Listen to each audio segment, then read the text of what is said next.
Well, hello, guys. Welcome back to the YouTube channel on another episode of Bad Batch Breakdown. What episode are we on? 10? 10? Yeah, 10. We're on 10. That sounds right. What was it called again? Retrieval? Retrieval. I don't have the summary pulled up for that. I'm not super prepared today. It is, while attempting to recover a lost asset, the Batch must learn to trust a thief. This episode was written by Moises, I hope I'm saying that right, Moises Zamora, and directed by Stuart Lee. Stuart Lee is a name that keeps popping back up. I think he's had his name on a lot of episodes, if not all of them. Yeah, I did a lot of the Clone Wars, too. Mm-hmm. He also, I want to say, let me look at his IMDb. I don't want to speak out of turn here. Yeah, he has a credit on a very famous animated short or movie, I guess you'd call it, The Killing Joke, the Batman Killing Joke, which is oh my critically god, that acclaimed. Movie. Yeah. Have you seen that? Mm-hmm. Yeah, it's pretty dark. I think that's the understatement of the year. I watched my jaw was like Yeah. I don't think he was the director, but he worked on that movie. Oh, that's a dark movie. I saw clips of it on YouTube. I don't even know how I got into it at the time, but that must have been 3 years ago, 3 years ago. I saw clips of it on YouTube and I was like, this is horrible. Yeah. It's good though. Anyway, I liked it. I never watched the whole movie, but I watched enough. Let me put it that way. Yeah, I mean that has also Mark Hamill in it, obviously. I think John DiMaggio. I always forget how to say John his DiMaggio? name. Yeah, whatever. The guy who does all the big voices, the big voice actor. And I think Tara Strong's in it too. I There's actually a lot met of him. Big names in there. Did you? I met John DiMaggio. Yeah, I have a video of him talking to me and Dad. We went to Indianapolis Comic-Con. And cool. I met him for a few minutes and I brought up his most obscure roles. And he was like, how the hell do you remember this? I brought up for those animation fans of old Disney Channel, I brought up Foo Dog from American Dragon, Jake Long, and then I brought up Rico from Penguins of Madagascar on Nickelodeon. And he was like, how the hell? He's in everything. He's in everything. Futurama, Adventure Time. He's done Jake the Dog, Adventure Time. Yeah, that's what I just said. Oh, I thought you said Futurama. I said Futurama and Adventure Time. Oh. Doesn't matter. But yeah, I mean, he's like one of the all-stars of voice acting. He's going to be in the voice acting Hall of Fame if such a thing exists. Yeah, for sure. He definitely is there. Before we get in deep dive into this episode, we do have some Star Wars news, some unfortunate Star Wars news. Uh-oh. So, before we get into that, guys, please click like and subscribe to our channel if you enjoy the content. We've had some great participation lately. Appreciate all the comments and the wonderful thoughts on our community page and below our videos. And if you want to continue to share in the Star Wars community, click like, subscribe, the notification bell, follow us on Instagram, Twitter, TikTok at @star_wars_pod, and check out our new merch store, which you can find on Spreadshop. It's probably below this video. You can see the cool merch options that we have. So got to get the plug in for our socials. That's true, and we have had some really good community engagement. I've actually really enjoyed going through these comments and hearing people's thoughts on Bad Batch so far. But yeah, let's get into Star Wars news. You guys know what time it is.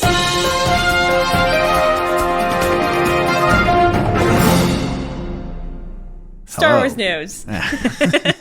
Let's get into it. The first bit of Star Wars news is not good. They're canceling Star Wars for. They're canceling Star Wars. There's no more Star Wars from here on out, you guys.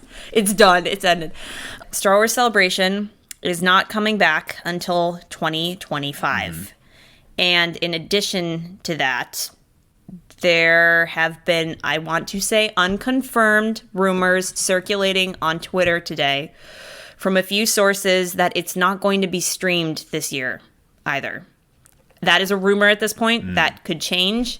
But if that is the case, I am kind of irritated because what the heck, man? Why do you think that is? Why do I think Star Wars Celebration is delayed till 2025? Or why do I think they're not streaming streaming it? Or actually both. I think they want 2024 to be a catch-up year. I think that they're Why not a mustard ear?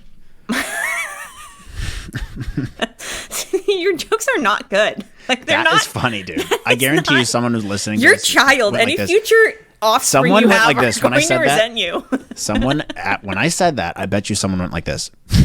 I bet you someone did that. That's not a laugh, though. Doesn't matter. Do you ever really laugh when you're listening to a podcast? No, you go. That's what everyone does. You just blow air through your nose.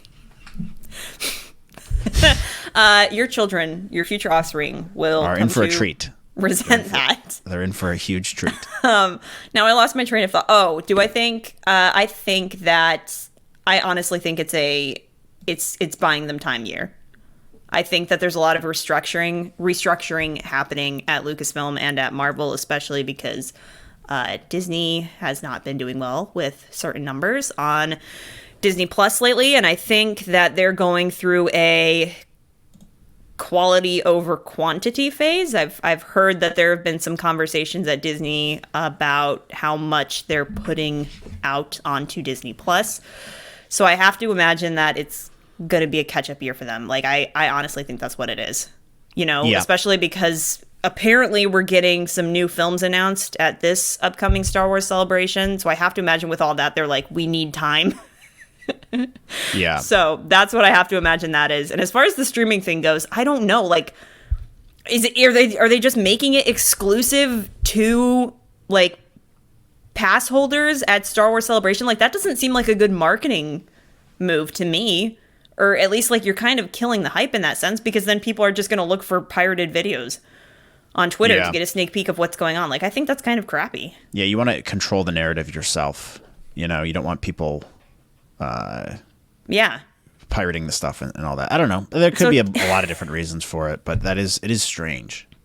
Well, it's strange. But you're right. They probably are just pumping the brakes. Like there's been a ton of content and maybe not all of it's landed as they would have liked. And so they're just like, all right, let's make it more few and far between, which I don't necessarily disagree with. I mean, we have some great shows that have been out recently, but we've talked about this before, and I'd rather have really well thought out, really well put together content that we have to wait a little bit longer for than just have it be one thing after the next, after the next, after the next, because then there's no tension built.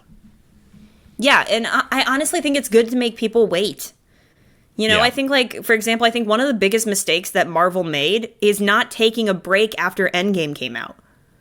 Yeah. Like, they should have taken a year break where you don't make any content, and then you give fans a chance to, like, build up their hype and anticipation for what the next big MCU phase is going to be. But we literally have, like, 2 MCU projects a year. And it's kind of like, okay, well, I'm fizzled out. Like, you've burnt me out. Yeah. I don't really care about this. I mean, save for Spider-Man No Way Home. I mean, none of these projects have been that huge of a hit.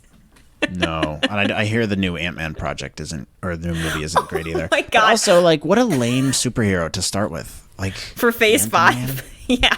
Like, I'm sorry, I'm just not interested in that. No, and his movies are known for being more jokey. Like, they're not super serious films. They're very casual. They're not known for having, like, this big dramatic plot line. In fact, our sister Angela went to go see it last week. She came back and I asked her, I said, hey, how was the movie? Like, did you like it? Did you have a good time? And I didn't care about it. And she goes, that was the biggest waste of time. She goes, there were like 2 okay scenes in the movie. She was like, but the main bad guy was defeated by ants. It was so stupid, Melissa. Sorry. Not great. But, I agree. I think I would much rather see Lucasfilm take a break and do a really good job on the next few projects, because I haven't been terribly impressed with the last few. I mean, there were some good moments, but as a whole, I don't think they've been great. You can call out some really good moments from each project, but like as a general overall view, I don't think that they've been like, holy cow, that was kick-ass. Yeah, and I think some people would disagree. They would say Andor was the greatest thing to ever happen to any movie or TV It is, show ever. Matt, it is. Andor was the greatest thing to ever happen to Star Wars. It's the best Star Wars show. Well, speaking of, while we're on Star Wars news, they are filming that right now. I think we talked about that last week, but that is being filmed. I am looking forward to season 2. I think it'll be I have high hopes for it, is what I'm saying. I think it'll be a better season 2 than season 1. Not to say that season 1 was like bad. I enjoyed it. I just think second seasons of TV shows tend to be way better. Yeah, and they find their groove. Yeah, they find their groove. And they've obviously already had it planned out. Like, they already knew what they were going to do. It already got renewed for a second season before the first one even came out. So that's a good sign as well. So I'm looking forward to that. Also, breaking in Star Wars news. Jon Favreau has already written Mandalorian Season 4, as well as Book of Boba Fett Season 2 seems to be in pre-production. Now, I have it on very good authority that these are both 100% correct and true. Mandalorian Season 4 will come out sooner than we expect, and they are all going to connect to the Ahsoka show in some way, is the other inside scoop that I have. So that's exciting. I mean, first things first, though, Book of Boba Fett Season 2, what do you think? Oh, what do I think? I'm conflicted, man. Because on the one hand, I'm like, I'm not dying to see a season 2. Yeah. At the same time, I wouldn't hate it if they redeemed the first season, because it had so much potential. Like, if it's a different writing team and somebody who really cares about the character of Boba and really cares about telling an interesting story, if there is a story there, then go for it. But I'm on the fence. Like, I'm just sitting here in limbo, like, well, you didn't do a great job on the first season, so I'm not exactly dying to see a season 2, but at the same time, that ending was so horrible. I kind of want you to redeem it. Bring in Cad Bane and actually have him be a threat and write a story between him and Boba. Yeah. You could do something, but I don't know. Like, I'm like, Like, yeah. Yeah, I think my thoughts kind of remain the same. I think the way I felt about it after it ended was like, I'm not opposed to a season 2. I wouldn't mind it. Like, we got some of the best Star Wars content ever in that season. Granted, it was Mandalorian episodes and Luke Skywalker. Mandalorian 2.4. But like, the train episode was great. I think that was like the second episode, right? Mm-hmm. So like, there was elements of it that were awesome. So if there's more cohesiveness with the second season and how it interconnects with these other stories more, I'm here for it. I'll watch it. I mean, I'll definitely watch it.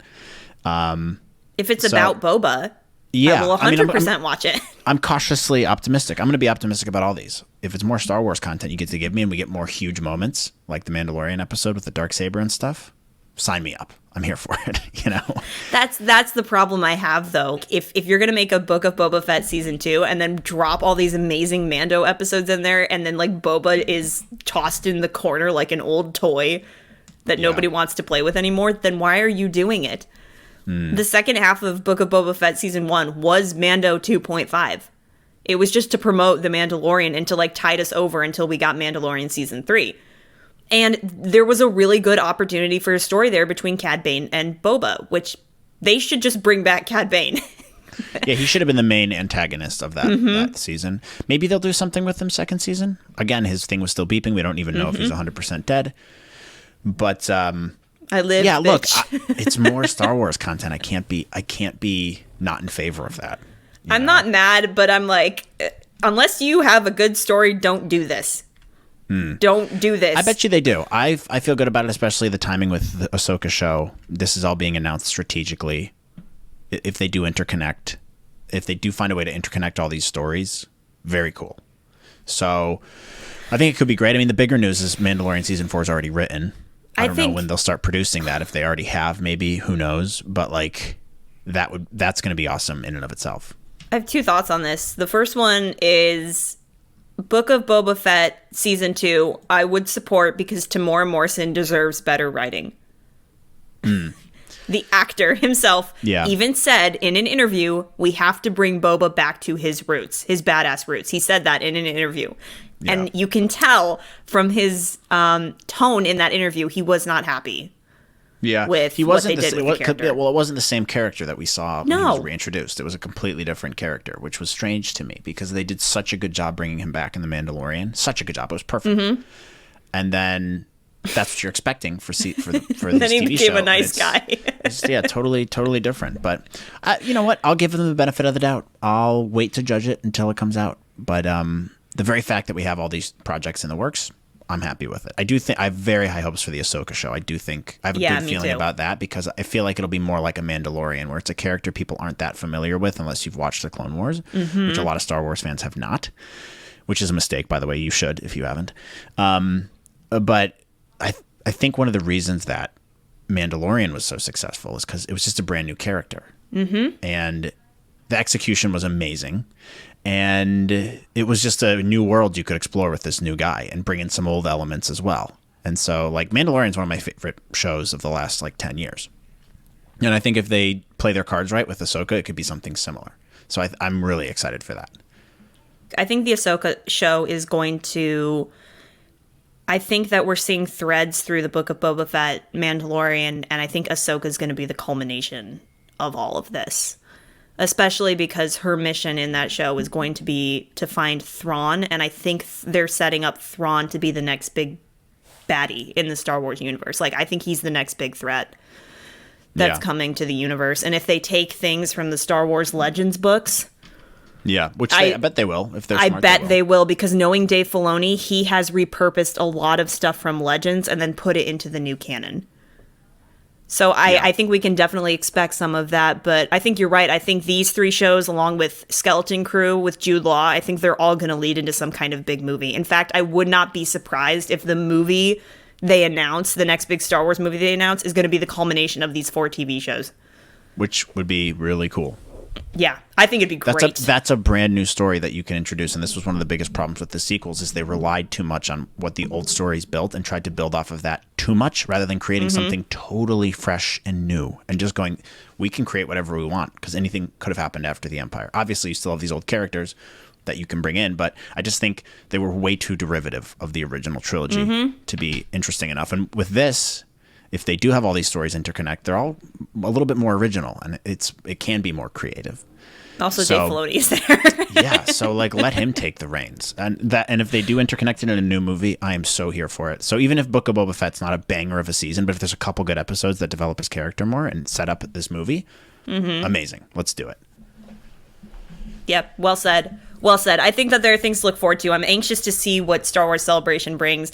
I hope they stream it. Otherwise, you and I are going to be scrolling through Twitter, looking through any news for pirated videos. I don't know. They better stream it, man. But when is that? That's in Is it April or May? Oh, maybe it's May. I think it's May in London, and then they're skipping the year, and then it'll be back in 2025. I have to imagine in 2025 it'll either be in Florida, or maybe if they go back to Chicago. I would appreciate that, because that's in my neck of the woods. So it looks like I found an article right now. Someone emailed the customer services for Star Wars Celebration Europe, and it says, upon checking, online streaming of the Star Wars Celebration Europe is not available on YouTube or any platform this year. Thank you, and have a good day. So I think there you go. That doesn't make any sense. It doesn't serve them to have people pirate videos on Twitter and then them post the trailer months later when people have already seen it. Maybe it creates more hype in a way because people want the higher quality version of it, so it creates more buzz. I don't know. That's really crappy. Yeah. I don't know. April 7th through 10th, by the way. That's when it is. April 7th through 10th? Okay, cool. We'll have a crazy weekend. Yeah. Star Wars information. I always get anxious over that weekend. I'm always glued to my phone, and it's your hours on your phone are 12 more than they were the previous week. That's usually over Celebration weekend. Yeah. Well, let's hope that we can trust the people who are actually there to post some good videos. We're relying on you guys. If you're going to Celebration, get some good content, email it to us, or post it on Twitter where we can find it and we can talk about it on our show. That is really crappy that they're not doing that. Yeah, it's a bummer. That's really, really crappy. And really not inclusive at all to the other half of the Star Wars fans who don't have the money to go. Yeah. But let's get into Bad Batch. We've had 20 minutes of Star Wars news, so I think it's time that we get into Bad Batch. Let's do it. And I gotta be honest, I kind of don't remember what this episode was about. Well, let me remind you. So the episode is called Retrieval or Retrieval. Retrieval. And so let's jump into this episode. Overall, I think it was okay. I'm glad they continued last week because you and I were a little nervous about that, of them like just magically getting off the bed. We're fine. They tend to have endings like that, but at least they picked up where they left off, which I thought it felt good. Like at least it felt like a more cohesive story this time around. But not a ton to delve into. Also, no Crosshair, which is just so strange to me. But let's jump in. So, plot summary: we're at the abandoned spaceport. Pick up right where the other episode left off. They're making repairs to the ship. Omega makes a suggestion that they start tracking Gonki on the Marauder. Has a good idea. And Tech is like, yeah, we could trace her binary reference code. Wrecker says, don't get your hopes up. Then we cut to a scene of the Marauder. We see it approaching a settlement. And we see the boy who stole their ship riding it in there. And it's a human boy named Benny Barro. Voiced by Yuri Lowenthal. Yeah. Yuri Lowenthal. Thank you. The voice of Spider-Man. That's why it sounded familiar. Because I was wondering where I'd heard his voice before. Spider-Man, PS4, one of the best video games ever. He is an awesome Peter Parker. I said this in my reaction video, but everybody should go watch that gameplay if you can't play the game. I should play it. I've been meaning to, actually. It's such a good game. Like, I got through the gameplay in like 2 days. I could not stop watching the stories. It is so good. It's such a good story, and he's such a perfect Peter Parker. Like, he's really great. He's a perfect Peter Parker. He's a PPP. Peter Parker. Highly recommend that game. Good to know. I'll have to play it sometime. Don't do the one with the updated graphic though. Do the one with his original PlayStation 4 face, because they updated the graphic to try and look more like Tom Holland, and it's hideous. Oh, okay. Noted. It's hideous. It's so bad. So he goes down to this world. It's taken into a cavernous hangar. Not carnivorous. Cavernous hangar. Benny finds some chocolate on the ship or something, scarfs it up, eats it really quickly. And we are introduced to someone named Mako, who was voiced by Jonathan Lipow, who's done lots of various voices in the past. Just at a quick glance, he's been in Doom Patrol, Overwatch 2, The Simpsons. Oh, Overwatch. Yeah, many other things. Also, Star Wars Visions did some background voices there, I think. Mako is also great voice acting, I think, on his part. Standout performance in this episode. Very unique sounding, very good. Great baritone, threatening type of voice he has. We got a lot of those this season. Yeah, some really great voice actors here. The casting, I will call out that for the Bad Batch, has been, I think, excellent. Like, they definitely always fit the voice to the character very well. Mako's impressed with Benny's find, says that he got it from some amateurs, and Mako's a little, he thinks it might cause him some trouble, because it's not just like a regular ship. He's like, this is a crazy modified starship. But Benny's really like disappointed. He wants Mako's approval. He's like, I thought I did something great. And Mako's like, no, we have to sell this ship piece by piece. So they tell him to start dismantling the ship. And we find out pretty quickly that Mako is a bit of an asshole. Benny asks about water and asks if he can have it. And Mako's like, sure, I'll give you some water. And then starts drinking it in front of him. Gives him like the last drops. Kind of similar to Indiana Jones again. Like Last Crusade, when they're thirsty in the desert and care to wet your whistle. And he gives him the thingy. Whatever. You know what I'm talking about. Yes, I do. He drinks the rest of it and allows him to keep Gonki as like a consolation prize. So we're back at the spaceport. They are able to cram onto one speeder together that they were able to fix. They find this little settlement thing, and they're scanning it, trying to find a way in. And Hunter tells them to split up. Then we see Benny with Gonki saying he's going to have to sell him for parts because he's defective, blah, blah, blah. And Hunter and Tech surprise him. And he tries to leave on a speeder bike, but they have him surrounded. They capture him. And Wrecker just like, what does he do? Like throw him off the bike or something? Yeah. I thought they were going to let him get away for a second. I was like, you just, because they didn't like move once he started running. I was like, go get him. And then Wrecker just like knocks him flat off the bike. Yeah. Good move on his part. He gets restrained, and then Omega does the badass, pointing the energy bow at him, which is kind of cool. They're like, hey, you got to take us back to our ship. And he's like, well, I don't really want to. starts explaining what they do. They're an Ipsium mine. Benny has a interesting line here when Omega says stealing isn't a skill, and he goes, no, it is when you're good at it, which I kind of agree with. Yeah. Stealing is a skill if you're really good at it. I don't agree with it. Kind of an asshole, but... Matt does not endorse stealing. I do not, no. So they look at the schematics. They think they can break in the easiest ways to go through this big shaft thingy, the exhaust shaft that they see. But they have to rappel down it in 60 seconds. Do you want to reenact the way Hunter fell? Oh, yeah. I liked that. I actually thought that was a really cool moment.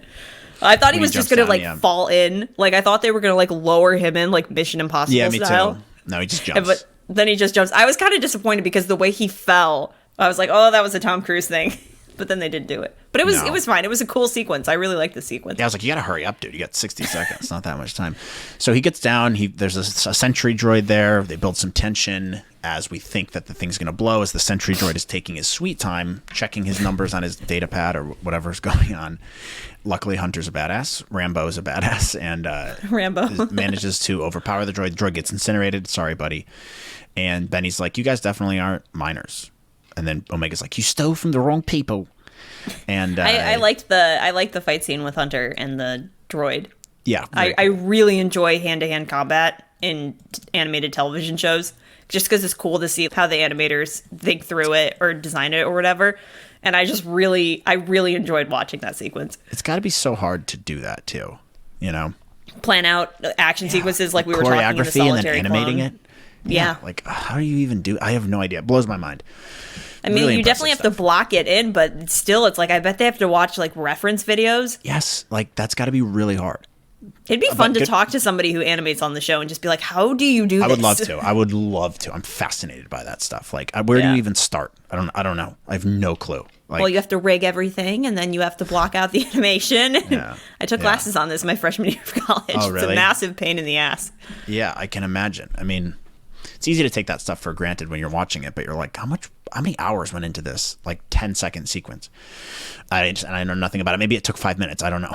I mean, they're underappreciated. Animation is not an easy feat. No, not at all. It's really, really cool. Okay, so then they sneak in. Benny's telling him where it is. He's trying to show him a shortcut. Hunter's like, no tricks. And then Benny does what he's supposed to do and leads him right to the Marauder. But unfortunately, it's been disassembled a little bit. The hyperdrive's missing, as well as some other things. And Benny's like, well, you got to go to the central tower. And so him and Omega start heading up there because they obviously don't trust him, which is a smart move. Meanwhile, we see Mako being a big fat pig, slopping down whatever he's eating in there. He's like Denethor from Lord of the Rings. When he's eating the tomatoes as Faramir goes to reclaim Osgiliath. There's so many big one of my names favorite in scenes sentence. in any movie ever. Yeah, I know, such a nerdy sentence to say, but one of my favorite scenes in any movie ever, when Pippin is singing and they're riding off to battle and he's eating tomatoes and chicken and stuff. It's awesome. We learned that Benny needs a special access card, so they can't get to the tower without getting an access card. Benny's the non-player character in the video game. Yeah, he is. He's like NPC. You're on a quest with him. Yeah. Yeah. Come on. Use the key to get through the door. You're not doing it right. Try thinking of another way. You know what? I'm going to miss that. When that's not going to be an element of video games forever. They're getting too realistic. It's great, but you're not going to have those glitchy NPCs in video games in the next 10 years, I don't think. And that's sad to me. That's what gives video games so much character. I remember the Star Wars Episode 1 Phantom Menace video game when it came out for PlayStation. And there was guys like this, like what you're describing. We had to follow them around Tatooine to go to Watto's shop or something. Yeah. And they'd glitch all the time. Or one of my favorite subgenres of memes is NPC memes from Oblivion, the Elder Scrolls games. Yeah. And that's my childhood is glitching NPCs, just turning around and being or they run into a wall. Yeah. Have you heard of the High Elves? Or you can poison poison an apple and give it to them, and they're like, oh. Yeah, that's actually a really good point. I haven't arms like this. They're like. I haven't thought about that much, but the video game industry is really changing to a point where you're not going to see that anymore. No, and I'm always going to be a sucker for mid-2000s video games. for that very reason. I love glitching NPCs. Benny is a glitching NPC. He kind of is, yeah. So we find out also that Benny is like a little Mako stan. He wants his approval really badly. A Mako stan. Yeah, he is. So Benny works on stealing one of the access cards, does it in a really sneaky way, and it's like, see, it is a skill. They are trying to find out who becomes like the scrapper of the week or whatever it is, employee of the month, whatever happens, where whoever wins gets more food. So we find out it's a really rough life for these folks. It's kind of got like a Mad Max meets Peter Pan and the Lost Boys. Kind of, yeah. I was thinking Mad Max too, but yeah, I guess kind of Peter Pan and Lost Boys. Kind of Peter Pan-ish. Like a very post-apocalyptic thing. Yeah. Yeah. There was also one of the kids in that scene where they're all fighting over the soup. One of those kids, I swear to God, looks like a character from Avatar: The Last Airbender, the animated series on Nickelodeon. One of the kids looks like Sokka from that show. And then I'll show you a picture later so you know what I'm talking about. But Avatar is also another extremely popular animated show that, incidentally, Dave Filoni actually worked on season 1 of that show. And when he was working on Avatar, he got the call from Lucasfilm to work on the Clone Wars. Ooh, so that's a fun fact about Dave Filoni. That's fun. But one of the characters in that scene legitimately looks like a character from Avatar, which feels very intentional. Probably is. Probably just knows. Knowing Dave Filoni's roots. I wonder how involved he is with these episodes, though. Like, how much do you think? Like, he's credited on all of them, but I think they consult him. Yeah, I don't think he's like in it every day, but they probably give him rough cuts and stuff, and he gives his input. And then like with the storylines and stuff, probably has to okay the storylines. Yeah, because Dave Filoni got promoted like last year, didn't he? Yeah, I think so. So I have to imagine that he's the king of all the animated stuff, and so when the stories come across his desk, he gives like the stamp of approval. Yeah, you're probably right.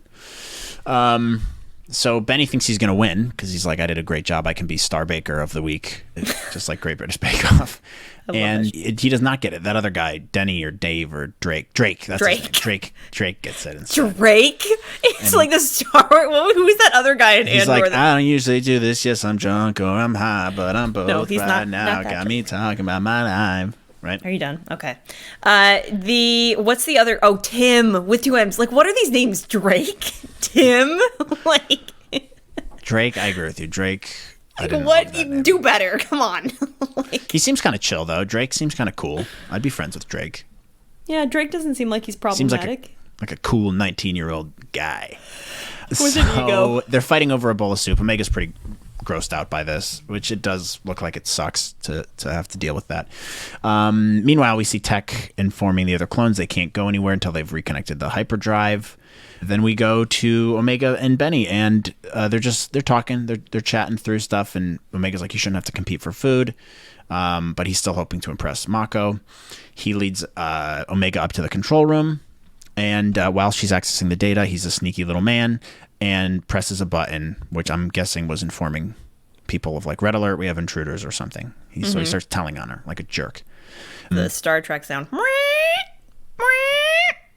Yeah. That's what I think of. So he says to Omega something about how they treat her like one of the crew, which he obviously envies. He wishes that he was like one of the guys, but doesn't get treated like that.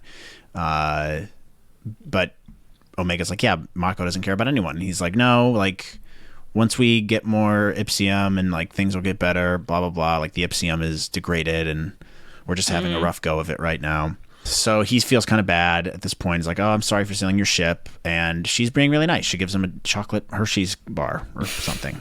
A space Hershey's bar. A space Hershey's bar. So then we cut back to the batch. Tech is finished putting back in the hyperdrive and Wrecker's fixing the weapon system. And things are looking good. But Hunter's spidey sense starts tingling and sees Drake approaching. And they see that the hyperdrive's been restored. It's all getting put back together. And they're like, what's going on? And Wrecker's like, Mako sent us, which I think is you could have gotten away with that. You could have just been like, yeah, we were sent here to do this. And they seem to buy that at first. And then Hunter's like, we're reclaiming our ship.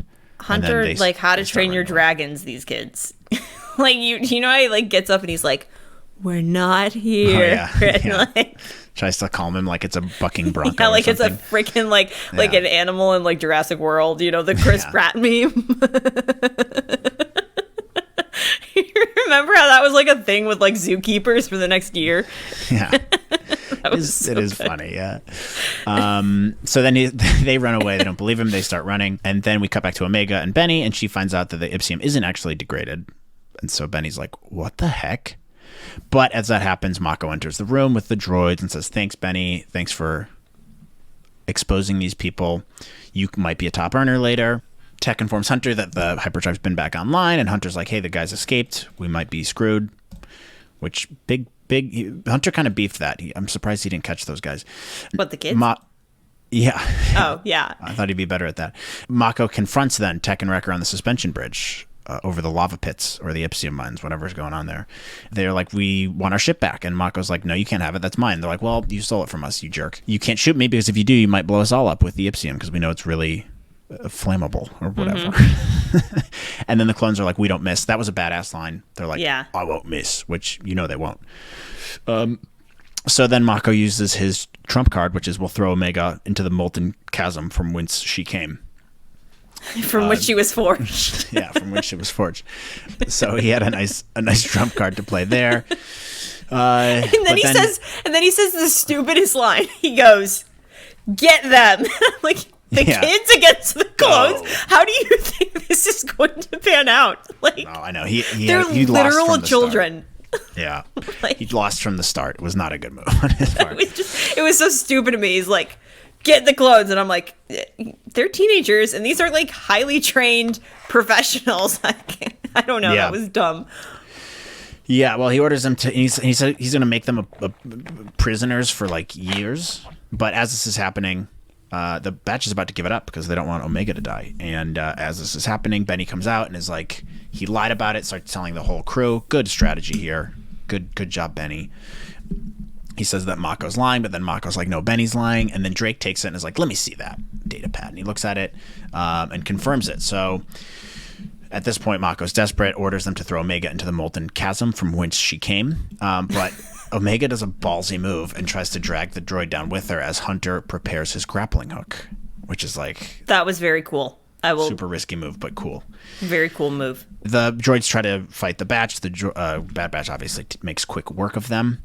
And Mako loses his balance as he's defending himself and falls over the edge. But Benny's trying to be nice. He still likes Mako for whatever reason and says to grab his hand. Mako tries to drag him down with him, which doesn't work out well for them.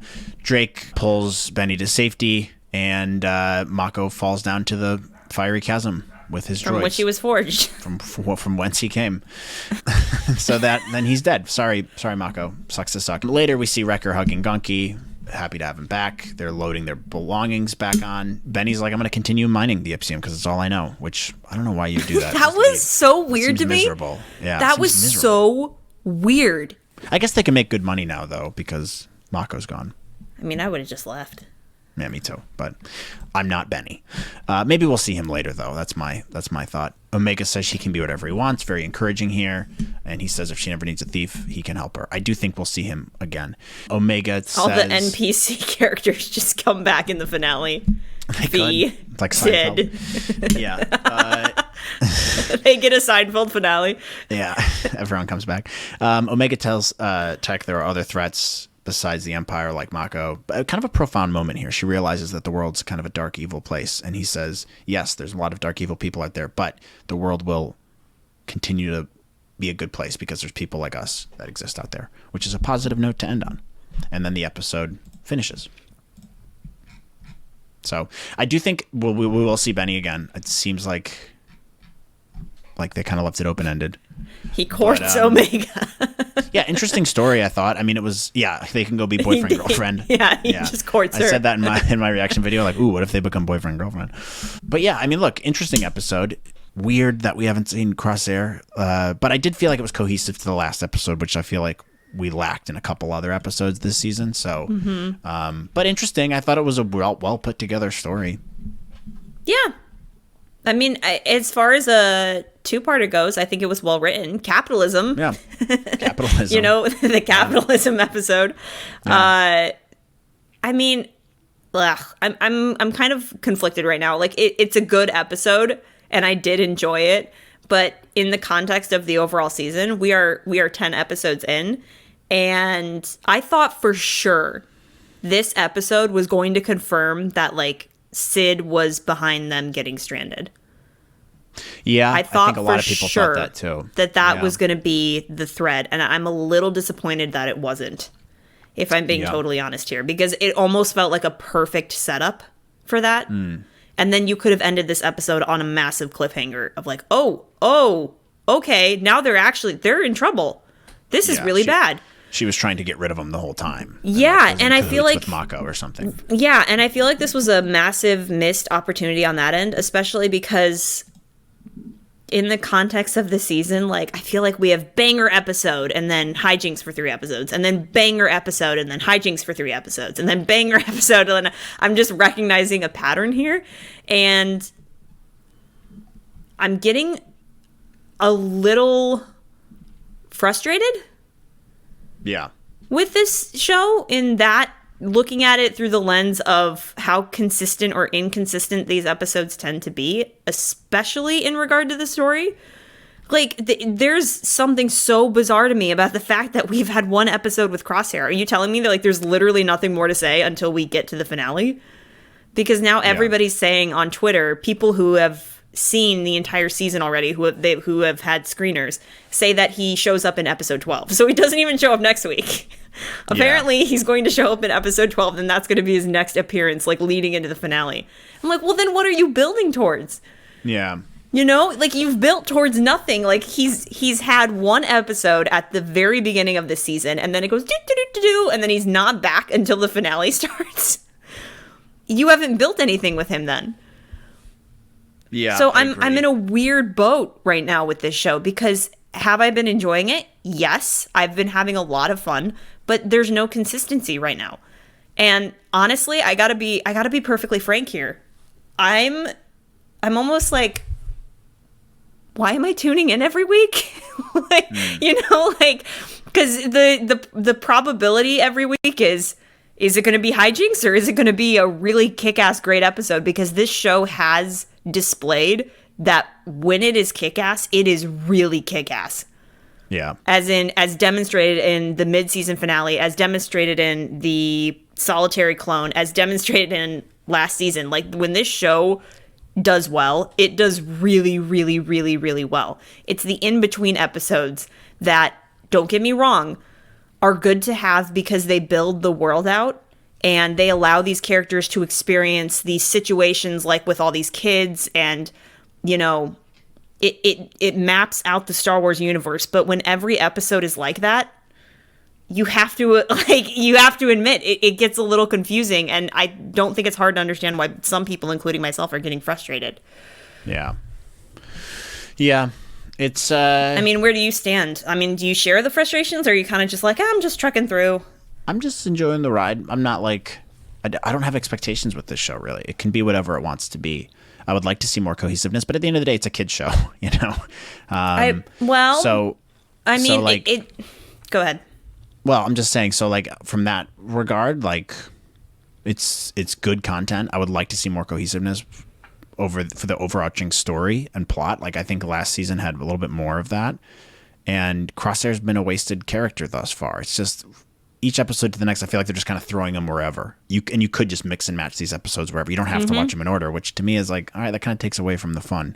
But overall, I mean, for me, it's like probably a 6.9, 7.1 episode. Like, good, not great, you know?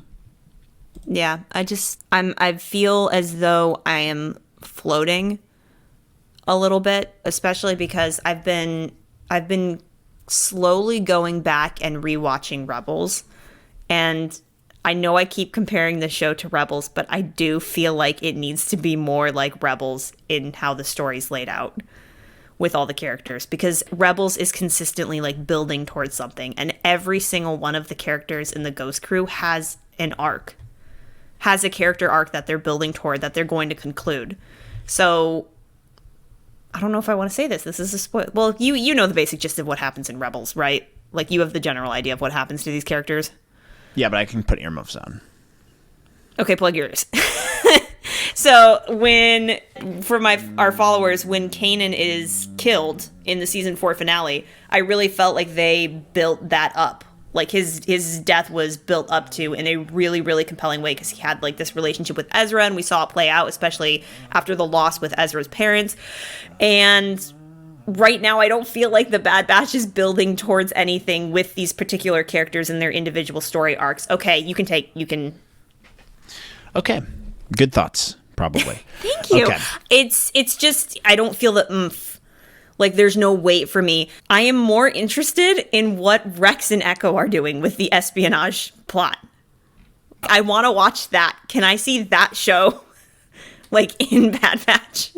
That is more interesting to me than watching the Bad Batch go on hijinks with random characters that don't come back every week. That's what I'm saying. And I don't like saying that. Me saying that is frustrating.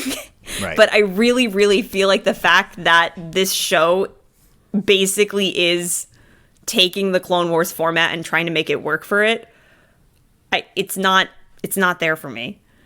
But it could surprise me. Honestly, like the last few episodes, I guarantee will be bangers. I really think that the last few episodes are going to be great Star Wars. I just feel sad because I feel like there's no build up to them. Yeah. So that's my little spiel. Take it or leave it. It's just it's not that I'm not enjoying the show. It's just I feel like they could do better. I'm not loving the Clone Wars approach to the show because it's not a show anything like Clone Wars, or at least it shouldn't be to me. It has the Clone Wars elements, but structurally, I think it should be set up more like Rebels. Good thoughts all around, and I appreciate them. Oh, thank you. You're welcome. I'm here to share. Let's jump to viewer thoughts now. A couple thoughts and questions here. Not going to read all of them, but there's some good thoughts here. C. Johnson 725 agrees with you and says, I really thought Sid was behind the theft of the Marauder and was a little disappointed when she wasn't. But the way this episode turned out, I think, is leading to what this season's all about. I think the Bad Batch is finding their place in the universe after leaving the Clone Army. They have no real purpose beside being caught by the Empire. So as we've seen throughout the season, they end up in scenarios where by the end of the episode they have saved something from some type of tyrannical ruler. So I believe this is the path they're going to be able to take. They're going to take to be able to fight back in small ways, helping small and different groups. It's also really highlighting Omega and how she is learning from every single character she meets and how it eventually shape her being really badass in the Star Wars universe.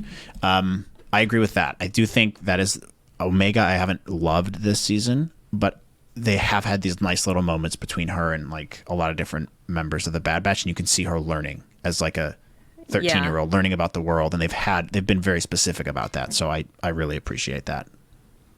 Yeah. I wonder how they're going to conclude this story, because the rebellion doesn't really take off until like 4 years before A New Hope. The entire plot of Rebels is about how the rebellion like goes from a bunch of individual groups fighting back against the Empire coming together to form the rebellion, and that's like 4 or 5 years before A New Hope. So I don't know if the Bad Batch is going to be like their own mini rebellion in a sense, or if they're going to eventually like join it and then die nobly. I'm interested to see how they're going to end these characters or conclude their story. I have a feeling it's going to be open-ended for a while though. Yeah. I wonder. It'll be interesting to see the full arc of all. Because I have to imagine season 3 is going to be confirmed. Yeah. For the show. Oh, I think so for sure. Yeah. Celebration. Squirrels Rockify writes, even though the season is iffy with the main story, I love the new worlds and subcultures we see. It's more revisiting worlds we've seen before. It's more than just revisiting worlds we've seen before. It's great at galaxy building. I actually finished the show with curiosity about Mind Facility during and post the Empire reign. Yeah, it's cool. It's good for expanding the universe. I agree with that. I think that's the show's strength. I think the show's strength does really, really well at expanding the universe and making it feel very lived in. And with their experiences, it's just, we've had an overwhelming like amount of that. And I would like to get back to the Bad Batch's story as a linear thread. Like, what are these characters? What are we building towards? Yeah, because we don't know that. With Clone Wars, you can have it be more non-linear because we already know the characters. I think you need more of a linear story with the Bad Batch to cement who they are, and then you can do something a little bit more like piecemeal. Like, what do you think? What do you think the season's building towards?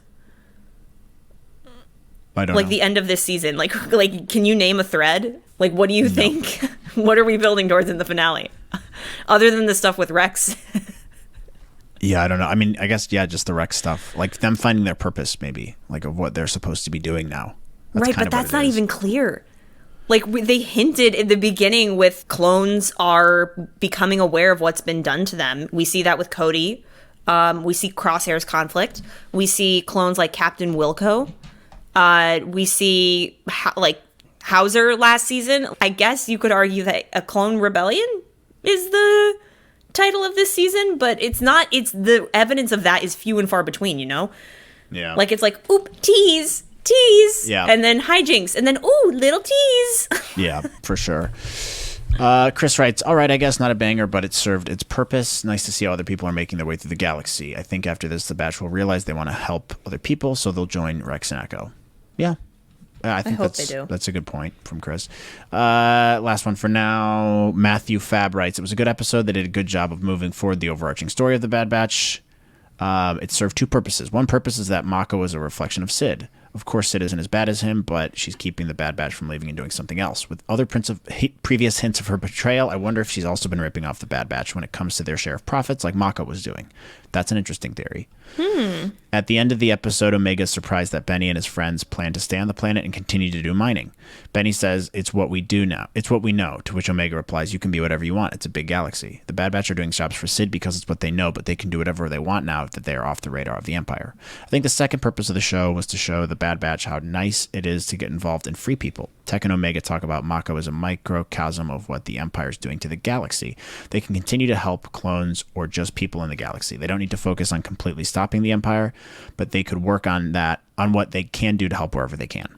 I think the main story of the season is the Bad Batch finding their purpose. That's kind of what I said. When they aren't actively being hunted by the Empire.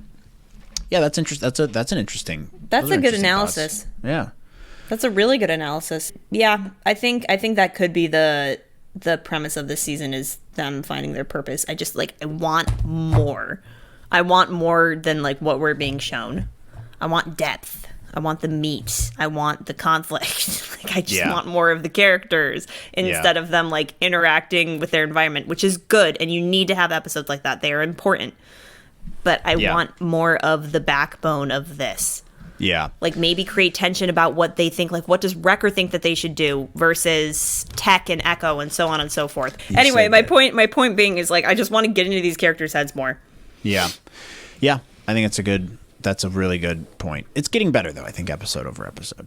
Now, if we could go back to Crosshair, that would be lovely. And what is going on with Cody? No idea. Your guess is as good happening? As mine. And we know for sure we're not going to get it next week. Yeah. So... Well, guys, no questions this week, but if you'd like to write in your questions to us, please write them in at anotherstarwarspod@gmail.com or go to our community page and write us there. We also have some exciting stuff coming up, so if you want to participate in our conversations and watch our reaction videos with Mandalorian and Bad Batch and Ahsoka and Skeleton Crew and Book of Boba Fett Season 2, then click like and subscribe and notification bell so you're aware of when all our videos come out so you can participate with us as well. But that is it for our Bad Batch Breakdown Season 2 Episode 10. Crazy to think we're already 10 episodes in, but we are. And we'll be back next week for the next episode of Bad Batch. And Mando. And Mando. That's next on week. Yep. Wednesday. They're at the same time. That was by the way. That was the other releasing. bit of Star Wars news, by the way, that I forgot to mention. Mando is next week, you guys. What the heck is happening? Super hype. I don't know. Oh my god, that's going to be a loaded Star Wars day, dude. Mando's back next week. Oh my god. It's been 2.5 years in the making. I can't wait. So I'm going to prioritize that over the next Bad Batch episode transparently. But yeah, if you guys want to watch both those, we'll cover both those. We'll do a Bad Batch breakdown mixed with Mandalorian, maybe we'll do two. I don't know. We'll have to figure that out. You and I can chat offline about how we're going to do that. Would you guys even listen to a 2-hour episode? That might be too long. I don't know. Or an hour and a half long it's episode. Here, this chunk is Bad Batch, and this chunk is Mando. Maybe what we do is we just both watch it, and then that same night we do a live stream where we talk about Mando. Okay. Yeah, we can think about that. And then, I know I promised we'd do some streaming too, which we will maybe this weekend if Melissa's around. Or I'll just do it by myself. Around. Whatever. I am around. Okay. Well, we'll talk about that. But if you guys want to see all this awesome content we're going to come out with, you got to subscribe. And you got to like and you got to comment on the videos because we appreciate it. Leave us a review on Apple or Spotify, wherever you get your podcasts. Check out these videos on Spotify if that's more convenient for you. But we will see you guys next week for our Mando Bad Batch breakdown and reaction videos. Any final thoughts? Oh, my God. Okay. Good final thoughts. Those are my thoughts. We will see you guys next time on another Star Wars podcast. Thanks for joining. Bye, guys.